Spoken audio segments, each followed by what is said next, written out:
A lot of people view Stoicism as a sign of toxic masculinity. I think one of the reasons that people see it this way is because of the idea that a Stoic should never feel emotion. This isn't the case, but that's not to say that Stoicism is a perfect philosophy either. Stoicism teaches us to manage and regulate our emotions, not to suppress or deny them. Another common misconception or criticism of Stoicism is that the idea that we should delineate between things we can and cannot control can breed apathy in people who think that they can't control something when they could and should. From my understanding, though, that's not at all what Stoics believe. It's talked about as a practice, something you're supposed to get better at over time. The line between what is and isn't under our control is very often ambiguous. For example, world peace, right? A critic of Stoicism might say that the idea of delineating between things we can and cannot control might leave someone not caring, essentially, about whether or not world peace occurs because they can't control that. Whereas a Stoic would say to focus on what you can control about that. You can control whether or not you're peaceful. It's kind of like what Gandhi said about being the change you want to see in the world. The best way, or one of the best ways, if not the only way, to affect world peace is to be peaceful. What good would there be? What good would it do to be overly emotional, to be filled with rage or overcome by sadness that there is not world peace? Wouldn't it just be a much better strategy to try and cultivate peace within yourself?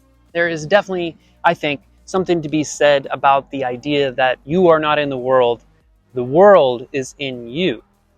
And this idea of delineating between what we can and cannot control is not exclusive to Stoicism.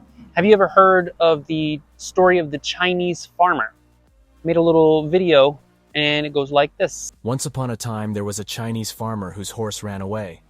That evening, all of his neighbors came around to commiserate. They said, "We are so sorry to hear your horse has run away. This is most unfortunate." The farmer said, "Maybe." The next day, the horse came back bringing 7 wild horses with it. And in the evening, everybody came back and said, "Oh, isn't that lucky? What a great turn of events. You now have 8 horses." The farmer again said, "Maybe." The following day, his son tried to break one of the horses, and while riding it, he was thrown and broke his leg. The neighbors then said, "Oh dear, that's too bad." And the farmer responded, "Maybe." The next day, the conscription officers came around to conscript people into the army, and they rejected his son because he had a broken leg. Again, all the neighbors came around and said, "Isn't that great?" Again, he said, "Maybe." One of Friedrich Nietzsche's biggest criticisms of Stoicism was in the idea that if one wishes to be happy, then one should live in accordance with nature. He said that that's redundant. That's silly to say because being an inherent part of nature, how could we do otherwise? I thought that was really interesting because that's not how I interpreted it. When I first found out about that principle of living in accordance with nature, I interpreted it as a statement, as the same statement pretty much as Nietzsche. Like he was saying, yeah, we are a part of nature and we can't not be. We can't not be a part of nature. But some people do believe that we are not a part of nature. People believe that we are somehow nature adjacent or above nature, and that nature is something to be dominated and controlled or manipulated by man.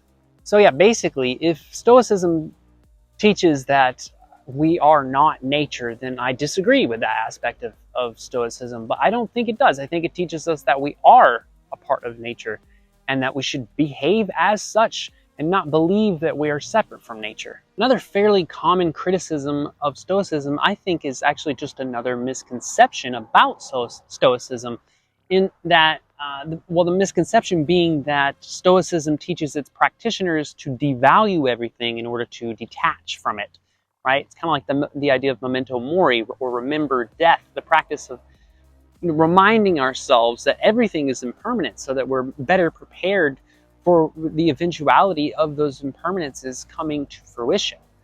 Everything ends, right? And it's not about not caring about that. It's about caring more about that and seeing the beauty in that, valuing the people, the relationships, and the things that we have while we have them. It's kind of related to the idea that, you know, you should manage your emotions. It gets misinterpreted as you shouldn't have emotions, right? So somebody who's a critic of Stoicism but doesn't know very much about it might interpret it as, oh, well, your loved one died, so you're stoic, you shouldn't care about that, right? Because you've been expecting this. You've been expecting it. You remind yourself all the time, everything is impermanent. Why do you care? Stoicism isn't about that. It's about acknowledging the grief, right? Accepting the grief, seeing it as a part of the beauty of the love that was there in the first place, and then moving on. You know, I mean, just think about it from your own perspective. Would you want somebody to be grieving over your death forever, or would you want them to move on, essentially? You know, and if you were some sort of ghost or something, watching your loved ones, you know, despair over their loss of you for years and years and years, do you think that would make them feel good? You wouldn't want that for your loved ones. You want people to move on and not be overcome by these negative emotions. That's what it's about. It's not about suppressing or denying the emotions or not having them in the first place. It's about managing and regulating your emotions. The last common criticism that I will address in this video is the idea that if you are a Stoic, then you are completely self-sufficient, and otherwise you are a weak person. This is confusing because it's not what Stoicism teaches. Stoicism teaches that our personal development is actually tied up in the cooperation with others. Don't get me wrong, the Stoics do believe that you should be self-sufficient. It's just, you know, they also understood that we are social animals and that we